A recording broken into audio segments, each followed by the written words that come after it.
పొద్దు పొడిపేదో పొద్దు పోయేదేదో తెలియని కోడి కోసే వరకు కూస్తూనే ఉన్నట్టు ఆయాసం వచ్చినా నడుం పట్టేసినా వీళ్ళని ఆపే వరకు ఇలా డాన్సులు వేస్తూనే ఉంటారంట వైరేంద్రి. నువ్వు ఉండదునా, ఈ గోలలో పడి అసలు విషయం మర్చిపోతున్నా.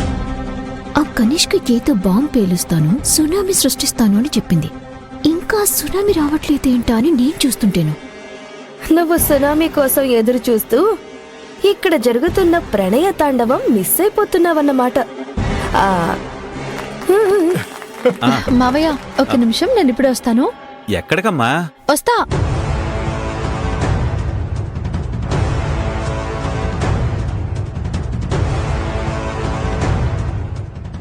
మావయ్య గారు, అత్తయ్య గారు, ఇప్పుడు మీరిద్దరూ ఒకరికొకరు ఈ పాయసం తినిపించుకోవాలి. అమ్మాయి తీసుకోండి.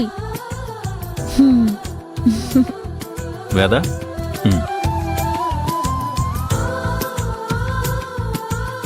హే క్లాప్స్ క్లాప్స్.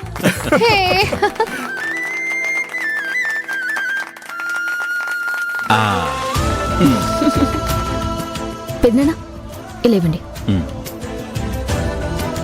ఏరా అబ్బాయి, మా అమ్మాయిని పెళ్లి చేసుకున్న తర్వాత ఈ జీవితం ఎలా సాగిందో అందరికీ కొద్దిగా చెప్పు. అప్పట్లో తెలియక చేసుకున్నాను బాబాయ్, ఎన్నో తిప్పలు పడ్డాను. మీ అమ్మాయిని చేసుకుంటే అన్ని కష్టాలుంటాయని అప్పుడు నాకు తెలియదులే బాబాయ్ గారు.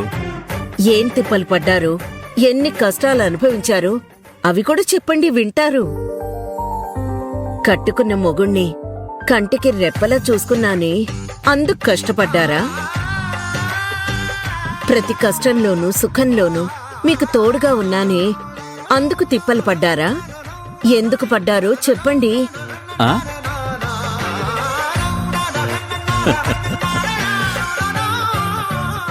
బొంగమూతి పెట్టుకున్న నా శ్రీమతి అలక ఎంత సౌందర్యంగా ఉంటుందో నాకాక ఎవరికి ఎరుక?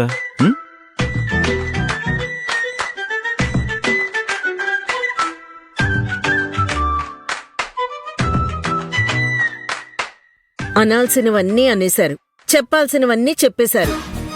ఇక ఈ బుజ్జగింపులు లాలింపులు ఎందుకు చెప్పండి మహాప్రభో?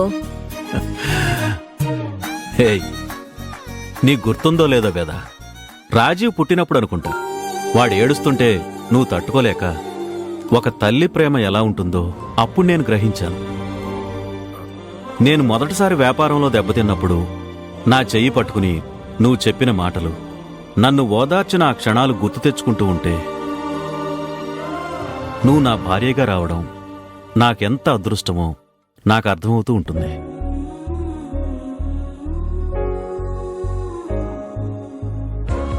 ఒక భార్య తన భర్తపై ఎంత అనురాగం చూపించాలో అంత చూపించావు.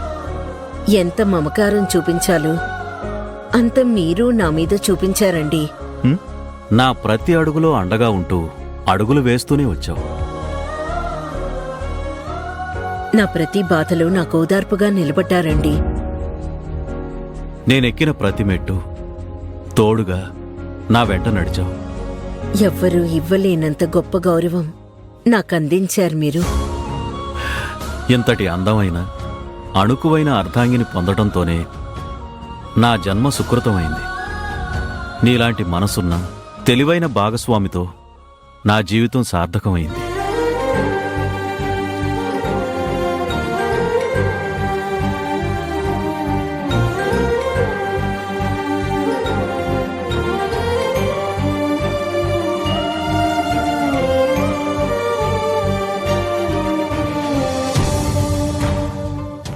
నా జీవితానికి వేదవతి దొరికినట్టే నీ జీవితానికి అభి దొరికిందిరా రాహుల్.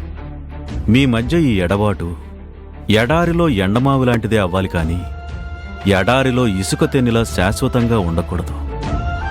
ఈ ఫంక్షన్ అయ్యేలోపు మీ ఇద్దరినీ ఎలాగైనా ఏకం చేయడానికి నా శాయశక్తులా ప్రయత్నిస్తాను.